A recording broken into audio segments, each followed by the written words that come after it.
Hello students, myself Vivek Ranjan, your dear educator of social science. Here I would like to welcome all of you at the platform of LiveMeet powered by Chanakya classes. तो dear students, आज हम लोग अपने class 8 के history section के chapter number 3 जो कि है रूलिंग द कंट्री साइड की आगे की बातें करने के लिए यहाँ पे मौजूद है।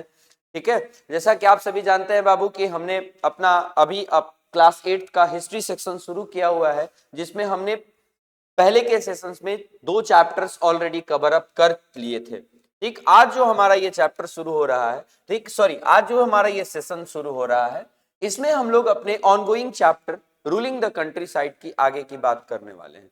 ठीक, मैंने आप लोगों को इसके जस्ट प्रीवियस सेशन में पढ़ाया था कि कैसे अंग्रेज जो थे अब अपने एम्पायर को बिल्ड करने के बाद, यानी अपने पावर को एक्सपेंड करने के बाद भारत के अंदर में वो धीरे धीरे अब देहाती क्षेत्रों में गए और देहाती क्षेत्रों में जाने के बाद उन्होंने वहां की भी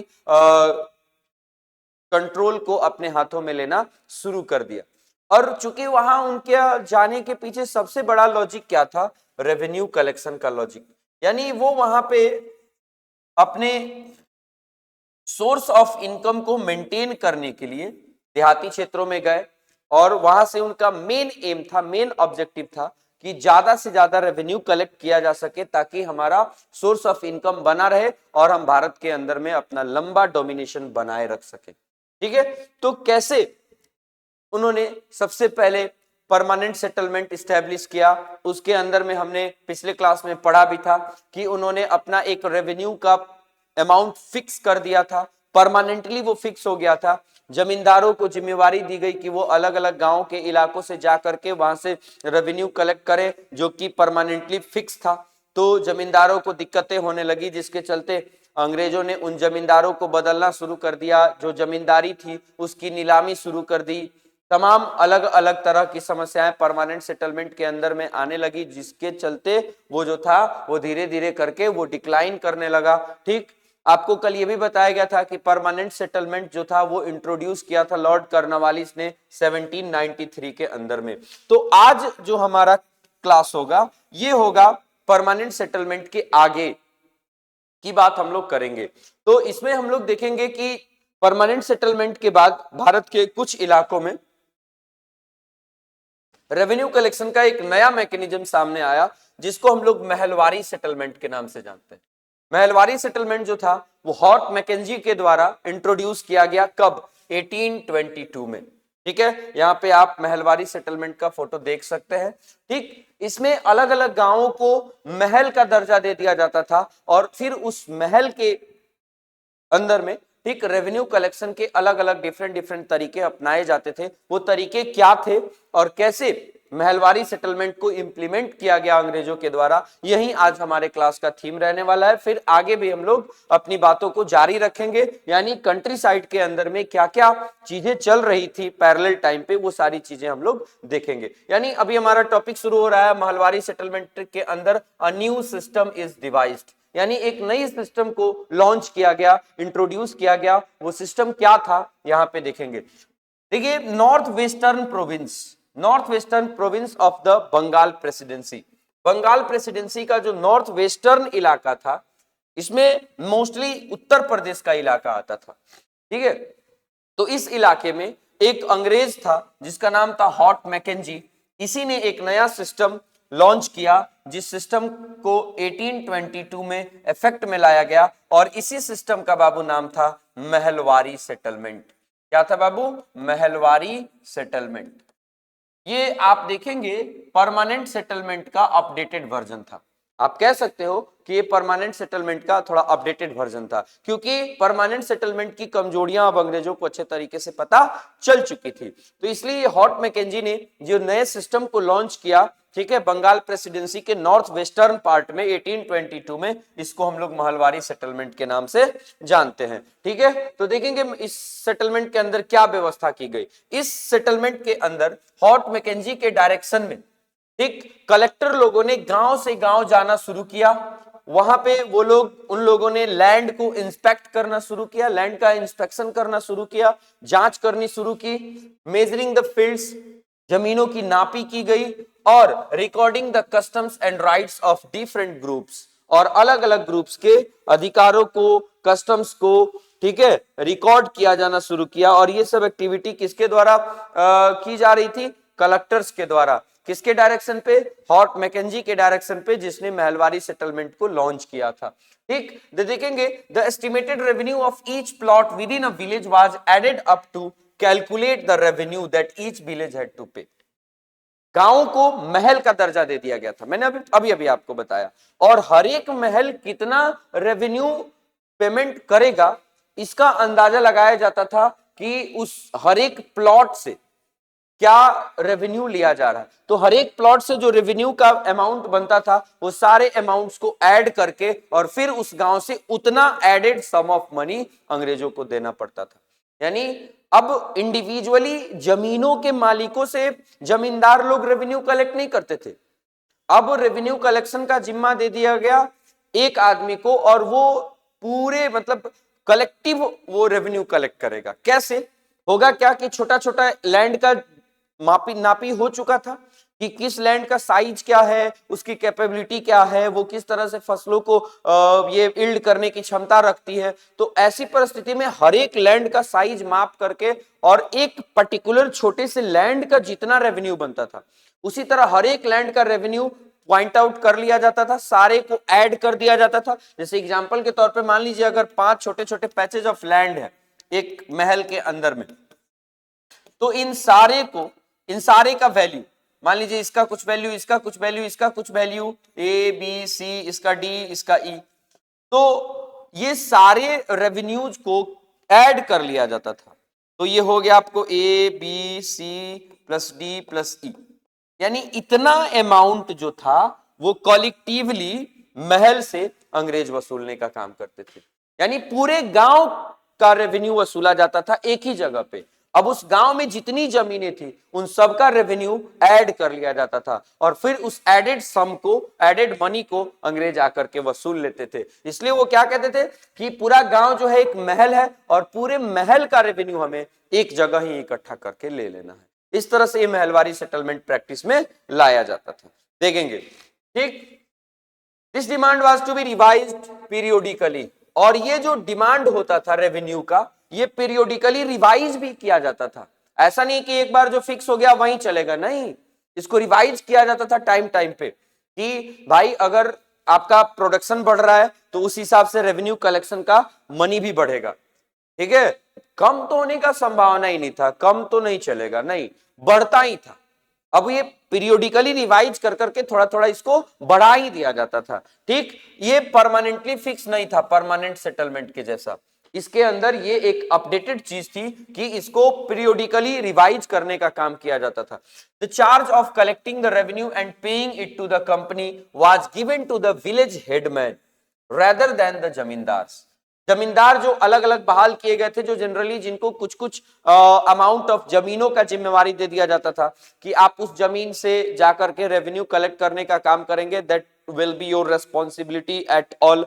लेकिन इस व्यवस्था के अंदर ऐसी बात नहीं थी। इस व्यवस्था में यह तय किया गया कि एक गांव का हेडमैन नियुक्त किया जाएगा और उस हेडमैन को यह जिम्मेवारी दी जाएगी कि आप अपने गांव की सारी जमीनों का पूरा जायजा रखिए, हर जमीन से छोटा छोटा सम रेवेन्यू के रूप में कलेक्ट करिए और फिर उस कलेक्टेड सम को अंग्रेजों तक पहुंचा दीजिए। इस तरह से ये महलवारी सेटलमेंट के अंदर अंग्रेज रेवेन्यू कलेक्शन करने का काम करते थे। इसी सिस्टम को बाद में चल के महलवारी सेटलमेंट का नाम दे दिया गया। क्यों? क्योंकि इसमें एक महल से रेवेन्यू कलेक्ट किया जाता था। महल बोले तो गांव, एक पूरे गांव को महल का दर्जा दिया गया था और उस महल से, पूरे महल से एक बार में ही रेवेन्यू कलेक्ट करने का काम कर लिया जाता था। इसी को हम लोग महलवारी सेटलमेंट कहते थे। इसको क्या कहते थे बाबू? महलवारी सेटलमेंट। चलिए आगे देखेंगे। नया, अब एक और तीसरा नया सिस्टम लॉन्च हुआ जिसको रयतवाड़ी सेटलमेंट कहते हैं, रयतवाड़ी सिस्टम कहते हैं। ये क्या था? इसको चूंकि मुनरो ने लॉन्च किया था इसलिए इसका नाम मुनरो सिस्टम भी रखा जाता है। ठीक है, आई बात समझ में? अलेक्जेंडर रीड की मदद से ये मुनरो साहब ने ये नया रयतवाड़ी सेटलमेंट लॉन्च किया था, इसलिए इसको रयतवाड़ी सिस्टम कहिए या मुनरो सिस्टम भी आप कह सकते हैं। A new system that was devised came to be known as Rayatwar or Rayatwari settlement. It was tried on a small scale by Captain Alexander Reed in some of the areas that were taken over by the company after the wars with Tipu Sultan. Tipu Sultan से लड़ाई खत्म होने के बाद जिन जमीनों पे अंग्रेजों ने अपना अधिकार जमा लिया था, उन जमीनों पे अलेक्जेंडर रीड के परामर्श के आधार पर, उनके दिए गए सुझावों के आधार पर एक नया सिस्टम लॉन्च किया गया कि इन जमीनों से एक नए सिस्टम के तहत रेवेन्यू कलेक्ट करने का काम किया जाएगा। इसी सिस्टम को हम लोग क्या कहते हैं? रैयतवाड़ी सेटलमेंट कहने का नाम, सॉरी रैयतवाड़ी सेटलमेंट का नाम दे देते हैं। Subsequently it was developed by Thomas Munro. ठीक है, अलेक्जेंडर रीड का दिमाग और इसको इंप्लीमेंट करने का काम किया थॉमस मुनरो ने, इसलिए इसको रैयतवाड़ी सेटलमेंट के साथ साथ मुनरो सिस्टम के नाम से भी जाना जाता है। The settlement they argued had to be made directly with the cultivators. Permanent settlement में क्या था? जमींदार बहाल किए गए और उनको जिम्मेदारी दी गई कि भैया आप जाइए अलग अलग किसानों से, उनसे रेवेन्यू कलेक्ट करके लाके हमें दीजिए। महलवारी सेटलमेंट में क्या व्यवस्था की गई कि उसमें एक हेडमैन था, पूरे गांव का वो मालिक होता था और पूरे गांव से वो रेवेन्यू कलेक्ट करके अंग्रेजों तक पहुंचाने का काम करता था। लेकिन ये रैयतवाड़ी सेटलमेंट में अंग्रेज डायरेक्ट कल्टीवेटर से डील करने का काम करते थे, यानी इसमें अंग्रेज और किसान दोनों डायरेक्ट एक दूसरे से डीलिंग करने का काम करते थे कि what will be the criteria of ये रेवेन्यू कलेक्शन। तो इसी को हम लोग क्या कहते हैं? रैयतवाड़ी सेटलमेंट कहते हैं। इसमें डायरेक्ट अंग्रेज कल्टीवेटर्स या रायट, ठीक है, रैयत लोगों से ये लोग डायरेक्ट रेवेन्यू वसूलने का काम करते थे। Their fields have to be carefully and separately surveyed before the revenue assessment was made.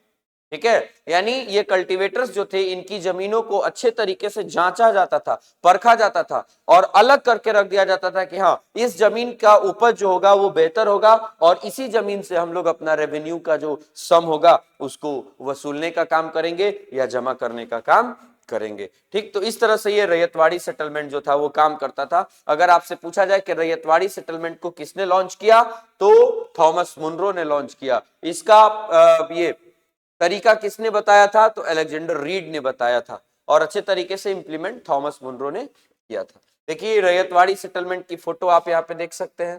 ठीक है, आप देखेंगे ऑल वाज नॉट वेल, यानी रैयतवाड़ी सिस्टम को लॉन्च करने के बाद स्थितियां ऐसी बनने लगी कि सारी चीजें ठीक ठाक नहीं लग रही थी। उस समय पे क्या प्रॉब्लम्स आ रही थी वो देखेंगे। With in a few years, कुछ सालों के बाद देखा जाए, जैसे ही ये नया सिस्टम लॉन्च हुआ उसके ठीक कुछ दिनों के बाद, ठीक है, it was clear that all was not well with them, यानी उनके साथ सारी चीजें ठीक नहीं चल रही थी। क्या चीजें नहीं ठीक चल रही थी वो देखेंगे।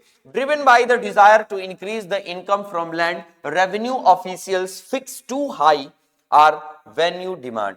ठीक है, यानी बहुत ज्यादा फायदा कमाने के चलते, शॉर्ट टर्म में बहुत ज्यादा फायदा कमाने के लालच में, ठीक है, जनरली ये देखा गया कि जो रेवेन्यू ऑफिशियल्स थे, लगान के जो अधिकारी थे, जो लगान वसूलने का काम करते थे, उन्होंने कुछ रेवेन्यू का अमाउंट जो था वो बहुत ज्यादा ही बढ़ा दिया, जिसके चलते किसानों को दिक्कत होने लगी।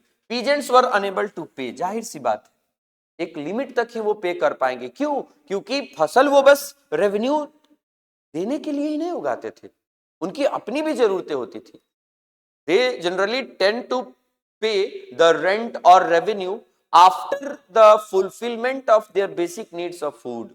अपने भोजन की बेसिक जरूरत को पूरा करने के बाद ही वो कैपेबल थे कि हाँ हम अपने ये क्या बोलते हैं रेवेन्यू को दे पाएंगे। तो ऐसी परिस्थिति में जब रेवेन्यू का अमाउंट ही बहुत ज्यादा बढ़ जाएगा कि वो अपनी जरूरत को ही नहीं पूरा कर पा रहे हो, तो ऐसी परिस्थिति में लोगों को दिक्कत होगी और लोग पे करने के लिए अनेबल हो जाएंगे। रैयत फ्लेड द कंट्री साइड, रैयत जो थे वो धीरे धीरे देहाती इलाकों में भागने लगे। And villages became deserted in many regions, और बहुत सारे इलाकों में गांव जो थे वो खाली होने लगे। क्यों? क्योंकि उनके पास अब नहीं था उतना पैसा, उतना फसल उगाने का कैपेबिलिटी और जो इतना बढ़ा हुआ डिमांड को पूरा कर सके। तो ऐसी परिस्थिति में ये लोग अपने गांवों को छोड़ करके भागने लगे। ठीक है, देखेंगे आगे हम लोग। लेट 18th सेंचुरी तक the company was trying its best to expand the cultivation of opium and indigo. 18th century के अंत तक ये देखा गया कि कंपनी ने अपना खेती करने का तरीका थोड़ा बदलना शुरू किया।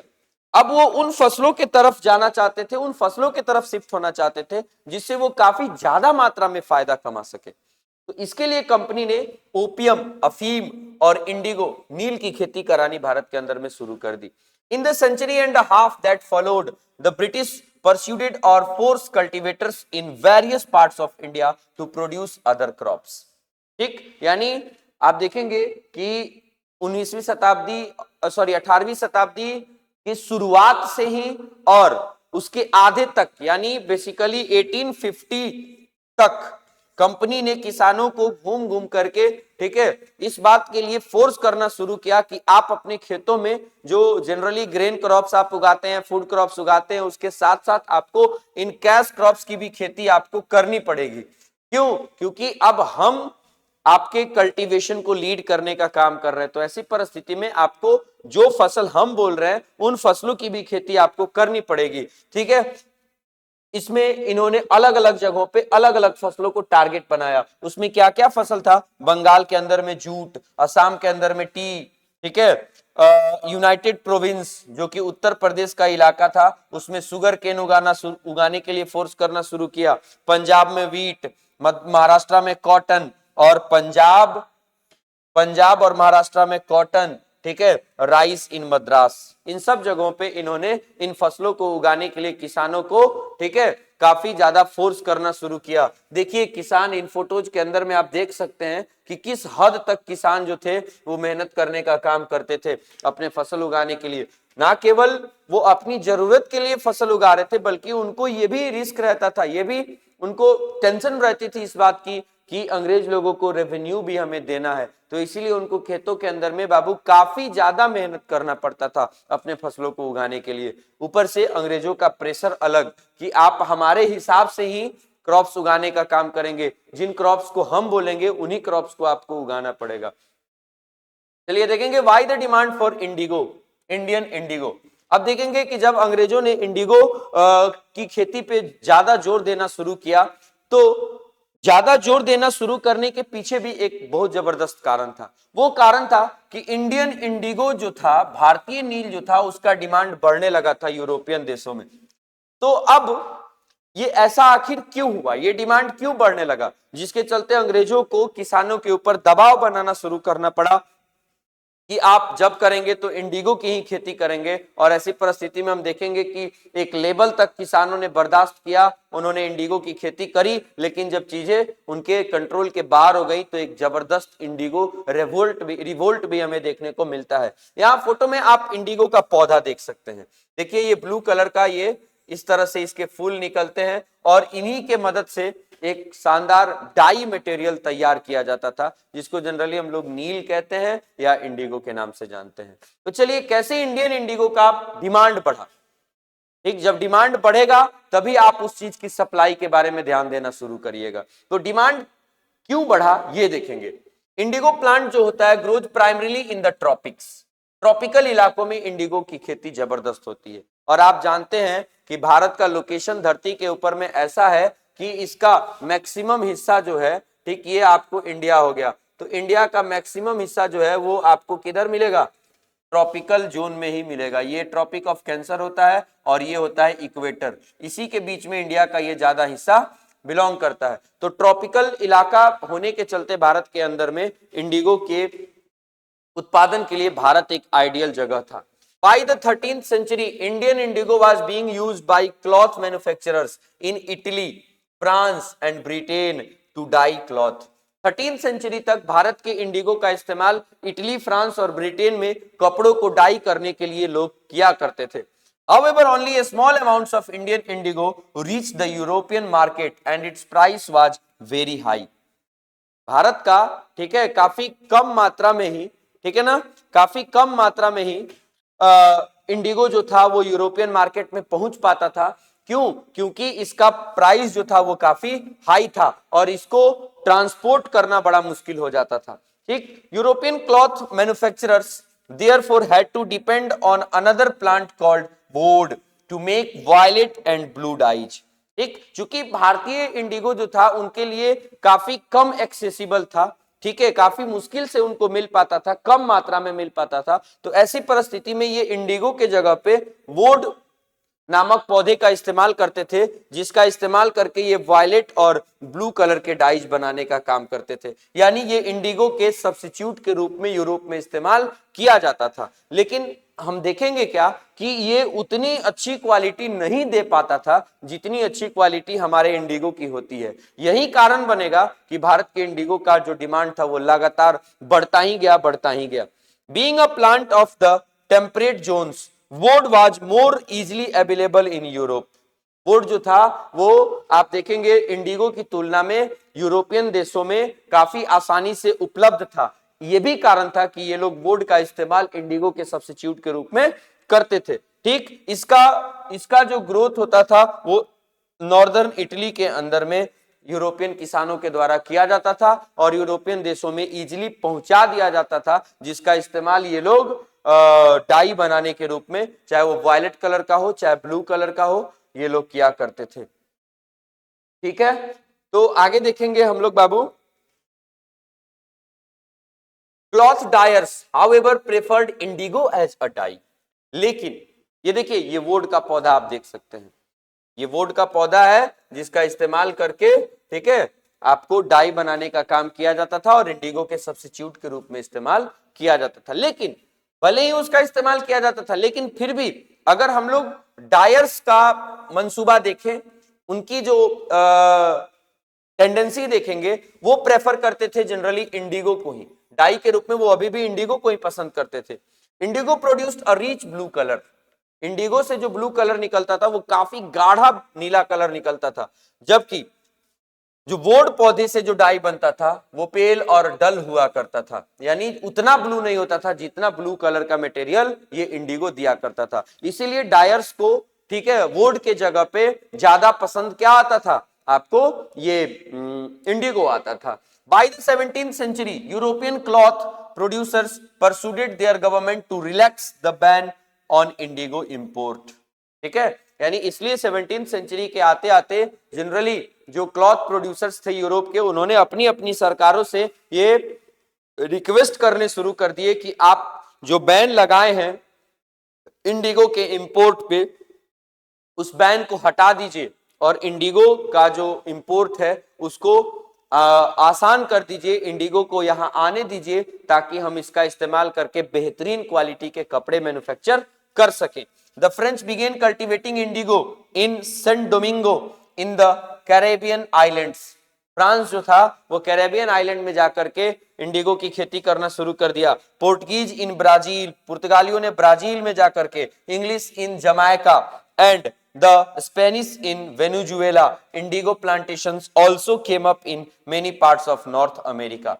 यानी अलग अलग यूरोपियन देशों ने, ठीक है, चूंकि आप उस समय देखते क्या है कि उस समय जनरली ग्लोबलाइजेशन का दौर शुरू हुआ था और लोग, चूंकि समुद्री रास्ते हर एक देशों के लिए अब आसानी से उपलब्ध थे। अमेरिका की खोज कोलंबस ने कर दी थी, भारत की भी खोज, मतलब अमेरिका की खोज करने का मतलब क्या है, अमेरिका जाने के लिए समुद्री रास्ते का खोज कोलंबस ने कर दी थी। भारत आने के लिए समुद्री रास्ते को वास्को डिगामा ने खोज लिया था।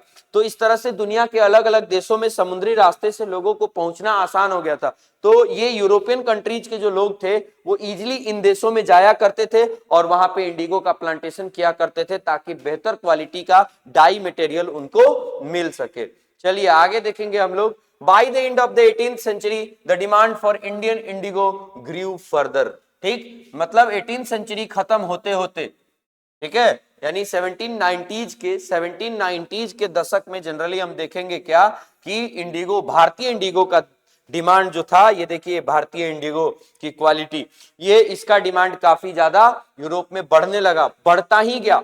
Britain began to industrialise and its cotton production expanded dramatically. अब ब्रिटेन का जो कॉटन प्रोडक्शन था भारत में वो काफी ज्यादा बढ़ने लगा, creating an enormous new demand for cloth dies.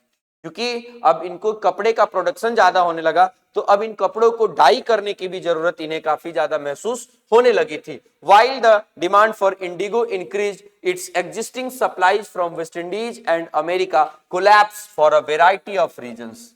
अब चूंकि कॉटन का प्रोडक्शन अंग्रेज भारत के अंदर में बढ़ा चुके थे, तो जब कॉटन काफी ज्यादा मात्रा में उत्पादित हो रहा था तो कपड़े ज्यादा मात्रा में बन रहे थे। अब उन कपड़ों को डाई करने के लिए इंडिगो की जरूरत थी, और उस इंडिगो की जरूरत को वो लोग जनरली पूरा करते थे अंग्रेज कहां से, या तो वेस्ट इंडीज से या तो अमेरिका से। लेकिन कुछ कारणों के चलते, जैसे अमेरिका आजाद हो गया, ठीक, उसके बाद अंग्रेजों का अब ज्यादा रुझान भारत के तरफ होने लगा, एशियन कंट्रीज के तरफ होने लगा, तो ऐसी परिस्थिति में वेस्ट इंडीज उनसे दूर छूट गया। तो इसलिए इन दोनों जगहों से उनका इंडिगो का जो सप्लाई था बाबू वो कम होने लगा। अब इसी संदर्भ में इन लोगों को अब लगने लगा कि नहीं, भारत के अंदर में ही अब हमारा इंडिगो प्लांटेशन के दौर को और ज्यादा बढ़ाना पड़ेगा, इसका दायरा थोड़ा एक्सपेंड करना पड़ेगा, ताकि हम भारत से ही, चूंकि कॉटन यहां से मिल रहा है तो इंडिगो भी हम यहीं से ले लें, ताकि इजीली हम अपने कपड़ों को बेहतरीन क्वालिटी के डाई दे सकें। ठीक, ये देखिए कैसे अंग्रेजों को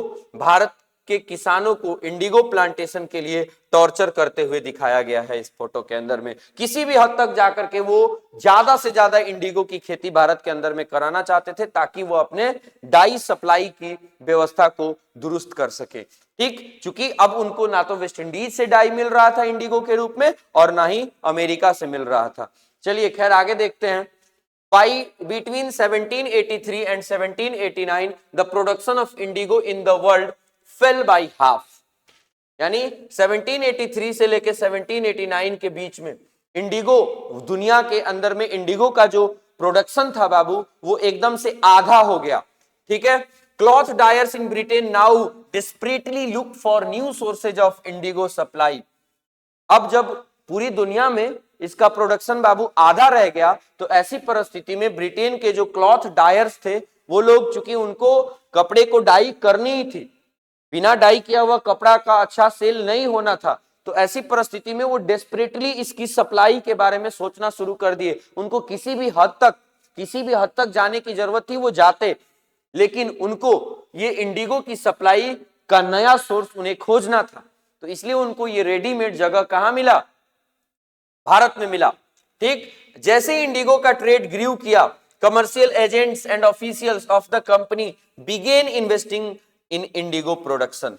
ठीक, जैसे ही इंडिगो का जो व्यापार था वो बढ़ना शुरू किया, तो कमर्शियल एजेंट्स और ऑफिशियल लोगों ने, ठीक है, इंडिगो प्रोडक्शन का इन्वेस्टिगेशन करना शुरू कर दिया कि भारत के अंदर में किस इलाके में, किस जगह पे जाकर के हम ज्यादा से ज्यादा बेहतरीन तरीके से इंडिगो का प्लांटेशन कर सकते हैं। ये काम वो लोग करने लगे। Attracted by the prospect of high profits, numerous Scotsman and Englishman came to India and became planters. ठीक, यानी ज्यादा प्रॉफिट कमाने के चक्कर में और इंडिगो के बेहतर प्लांटेशन के चक्कर में अब स्कॉटिश और इंग्लिश मैन जो थे, यानी स्कॉटलैंड के लोग और इंग्लैंड के लोग जो थे वो भारत आने लगे, और भारत आकर के वो लोग प्लांटर्स हो गए, यानी प्लांटेशन एग्रीकल्चर को प्रैक्टिस करने वाले लोग वो बन गए। Those who had no money to produce indigo could get loans from the company and the banks that were coming up at the time। ठीक है, यानी इंडिगो का इतना ज्यादा क्रेज बन गया बाबू कि जो भी इंडिगो उगाना चाहता था उसको कंपनी वालों ने लोन देना शुरू कर दिया। कोई दिक्कत नहीं, आप जाइए ना, हम आपको इनकरेज करेंगे, आप उगाइए तो सही, ठीक है, आपको हम इनकरेज करेंगे। ठीक, तो कंपनी ने उनको क्या करना शुरू कर दिया, इनकरेज करना शुरू कर दिया। और उस समय के जो बैंक आ रहे थे एग्जिस्टेंस में, इन बैंक्स ने लोन देना भी बजाबते शुरू कर दिया। किसको, जो प्लांटर्स बन रहे थे उनको, यानी इनको कहीं से भी इंडिगो की सप्लाई चाहिए थी, और इस सप्लाई को पूरा करने के लिए ये डेस्परेटली किसी को भी लोन देने तक तैयार थे, कर्ज देने को तैयार थे कि आप हमसे कर्ज लीजिए और लेकिन इंडिगो की खेती आप करते रहिए। ठीक है, तो उस समय के बैंक और कंपनी ने इन सारे प्लांटर्स को लोन देना शुरू कर दिया, लोन प्रोवाइड करना शुरू कर दिया, ताकि इंडिगो का ज्यादा से ज्यादा प्रोडक्शन किया जा सके। ठीक, अब देखेंगे कैसे इंडिगो की खेती होती थी। मतलब अब ये सिनारियो बन चुका था भारत के अंदर में कि भारत के इंडिगो का डिमांड पूरा का पूरा बढ़ चुका था। लोग, ठीक है, यहाँ पे आकर के इंडिगो उगाना शुरू कर चुके थे। उन लोगों को ये बात अच्छे से पता चल चुकी थी कि भारत ही एकमात्र ऐसा देश है जो हमारे high demanding nature of Indigo के को कंप्लीट करने के लिए एकमात्र ऑप्शन है। इसलिए इन्होंने यहां आकर के प्लांटर्स बनना शुरू किया। जब उन्हें आपको इन्वेस्टमेंट की जरूरत पड़ी, रिसोर्सेज की जरूरत पड़ी, ठीक है, आप यूं कहिए कि कैपिटल की जरूरत पड़ी, तो उसको कंपनी और डिफरेंट डिफरेंट बैंक्स ने लोन के जरिए पूरा करना शुरू कर दिया। अब ये देखेंगे कि अब एक बार प्लांटर्स बन चुके थे, यानी अब उन्हें इंडिगो की खेती करने के सारे साधन उनके पास अब उपलब्ध थे। अब कैसे वो करने वाले थे, या फिर यूं कहिए कि इंडिगो का प्लांटेशन कैसे किया जाता था, इसकी खेती कैसे होती थी, ये हमें समझना है। There were two main systems of indigo cultivation, nij and ryoti. ठीक है, नीज सिस्टम के तहत और रैयत सिस्टम के तहत, ठीक है, इसमें प्लांटर्स जो होते थे वो भारत के किसानों के द्वारा इंडिगो उगाने का काम करते थे। With in the systems of knees cultivation the planter produce Indigo in lands that he directly control. ठीक है, यानी कहने का मतलब है कि ये नीज, नीज माने क्या होता है, अपना। नीज माने क्या होता है बाबू, सेल्फ, अपना।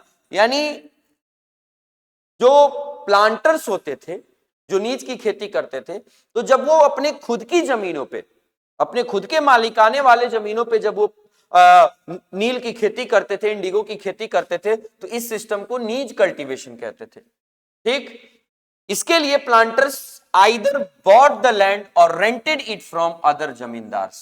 इसके लिए या तो प्लांटर्स जो होते थे, जो इंडिगो की खेती करने बाहर से भारत में आए थे, या तो वो जमीन खुद खरीद लेते थे किसानों से, और नहीं तो जमींदारों से उसको रेंट पे ले लेते थे कि आप अपनी जमीन 1 साल 2 साल 5 साल 4 साल के लिए हमें रेंट पे दे दीजिए, इस जमीन का जो रेंट बनेगा हम उसको पे करेंगे और हम उस जमीन का जिस तरह से इस्तेमाल करना होगा इस्तेमाल करेंगे। और ये किस तरह का इस्तेमाल उस जमीन का करने वाले थे, तो वो नीज कल्टीवेशन के रूप में इसका इस्तेमाल करने वाले थे, यानी उसमें वो इंडिगो उगाने वाले थे। ठीक, यानी या तो अपनी जमीनों, मतलब दूसरे की जमीनों को ये खरीद लेते थे या फिर रेंट ले लेते थे और फिर उस पे इंडिगो ये उगाने का काम करते थे, डायरेक्टली एम्प्लॉइंग हायर्ड लेबर्स, और लेबर्स को हायर करके इन लेबर्स के मदद से इन जमीनों पे नीज सिस्टम के तहत ये खेती करने का काम करते थे इंडिगो का। यानी यहां हम नीज सिस्टम को एक बार और रिकॉल करके समझने की कोशिश करते हैं। नीज सिस्टम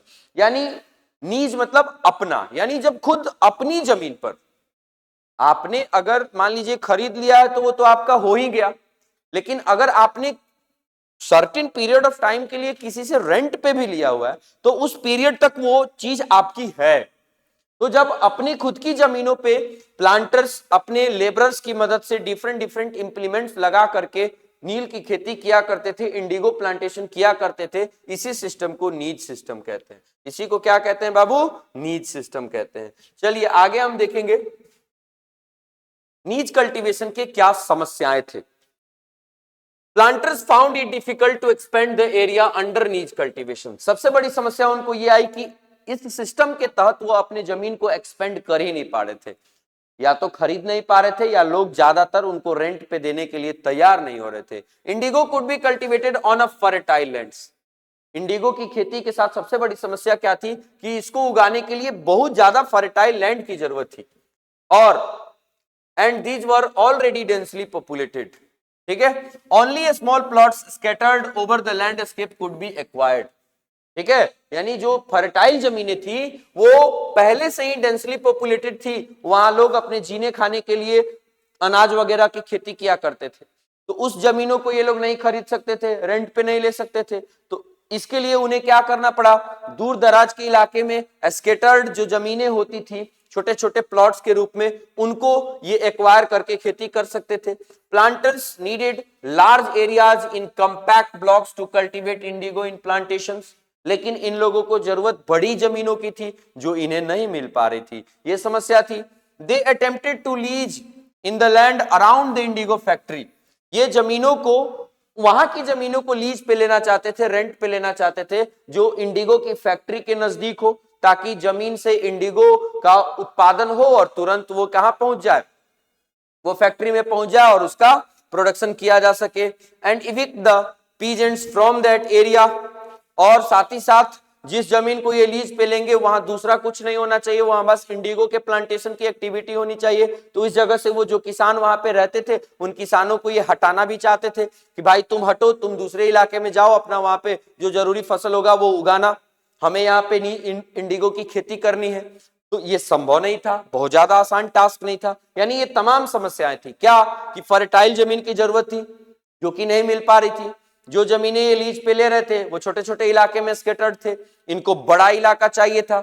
और इनको जमीनें कहां चाहिए थी, तो फैक्ट्री के नजदीक चाहिए थी, और साथ ही साथ उन इलाकों से किसानों को इवैक्यूएट भी कराया जाना था जो कि इन्हें नहीं मिल पा रहा था। तो इन सब तमाम समस्याओं के चलते, ठीक है, हम देखेंगे क्या कि ये इनको नीज सिस्टम के तहत इंडिगो उगाना, ठीक है, काफी ज्यादा दिक्कत हो रहा था। ठीक, लेबरर्स को भी मोबिलाइज करना आसान नहीं था। A large plantation required a vast number of hand of operate, यानी काफी ज्यादा संख्या में लेबरर्स की जरूरत पड़ती थी, जो लेबरर्स इन्हें मौजूद नहीं थे। ठीक है, उसके बाद labour was needed precisely at a time when peasants were usually busy with their rice cultivation. अब इंडिगो उगाने के लिए हर टाइम लेबरर्स का जो जरूरत था वो पड़ता था, लेकिन जनरली क्या देखा जाता था कि जब सबसे ज्यादा जरूरत होती थी लेबर की, तब किसान उस समय राइस कल्टीवेशन में इंगेज होते थे। तो इन प्लांटर्स को मजदूर नहीं मिल पा रहे थे क्या करने के लिए, इंडिगो की खेती करने के लिए। Nij cultivation on a large scale also required many ploughs and bullocks, बहुत ज्यादा मात्रा में हल और बैलों की जरूरत पड़ती थी। 1 bigha of indigo cultivation required 2 ploughs, 2 हलों की जरूरत पड़ती थी 1 बीघा जमीन को जोतने के लिए। This meant that a planter with 1000 bigha would need 2000 ploughs, 2000 हलों की जरूरत पड़ती अगर 1000 बीघा में उसको क्या उगाना था, नील उगाना था। ठीक है, तो investing on purchase and maintenance of plugs was a big problem. ठीक है, यानी प्लग्स को खरीदना और उसको मेंटेन करने के लिए ये बहुत बड़ी समस्या उनके पास थी कि इतना सारा वो प्लग कैसे खरीद पाएंगे और उसको कैसे मेंटेन कर पाएंगे। Nor could supplies be easily got from the peasants since their plugs and bullocks were busy on their rice field again exactly at the time that the indigo planters needed them। यानी अगर मान लीजिए कि plugs और बैल वो लोग किसानों से अगर रेंट पे भी लेते थे तो हर टाइम उनको रेंट पे मिले ऐसी कोई जरूरी नहीं होती थी। तो ये भी एक बहुत बड़ी समस्या थी, क्योंकि जब उनको जरूरत पड़ती थी हल और बैलों की अपने इंडिगो की खेतों में, उस टाइम वो क्या देखते थे कि भारत के किसान राइस कल्टीवेशन में बिजी हैं, वो अपने हल बैल का इस्तेमाल अपने खेतों में कर रहे हैं, तो भैया हम अपना काम छोड़ के आपको थोड़ी ना भाड़ा पे देंगे, पहले हम अपना काम करेंगे। तो किसान अपने काम में लगे होते थे तो वो नहीं दे पाते थे भाड़े पे, ये भी प्लांटर्स को बड़ी समस्या होती थी। ठीक है, तो अब देखेंगे हम लोग कि ये नीज कल्टीवेशन जो था, ठीक है, ये जब प्रॉब्लमेटिक होने लगा तो अब अंग्रेजों को धीरे धीरे करके दूसरे ऑप्शंस की जरूरत पड़ने लगी ताकि वहां पे जाकर के इंडिगो की खेती कर सके। तो इसलिए नीज कल्टीवेशन के सिस्टम को बंद करना पड़ा और नीज सिस्टम को बंद करके ये लोग अब रैयतवाड़ी सिस्टम के तहत रैयत बहाल करके ये इंडिगो की खेती करानी इन्होंने शुरू करी। तो जो कि काफी ज्यादा सक्सेस तो हुआ, लेकिन इसमें काफी ज्यादा विरोध झेलना पड़ने लगा अंग्रेजों को, और ये विरोध इतना बढ़ गया कि अंग्रेजों के खिलाफ एक जबरदस्त आपको इंडिगो रेवोल्यूशन देखने को मिला। ठीक है, तो इसको हम लोग आगे की क्लास में देखेंगे, ठीक ना। चलिए बाबू, तो कैसे अंग्रेजों ने, ठीक है, अपना ये आगे का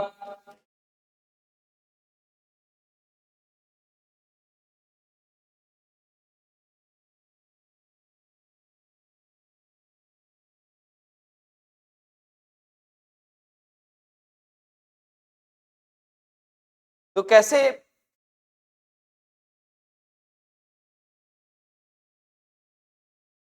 कैसे अंग्रेजों ने, हम देखेंगे कि ये अब नीज कल्टीवेशन को छोड़ करके रैयत सेटलमेंट के तहत इंडिगो उगाना शुरू किया। ये हमारा आगे का क्लास होगा। चलिए तब तक अपना बहुत ध्यान रखिए, मिलते हैं नेक्स्ट क्लास में। Thank you very much.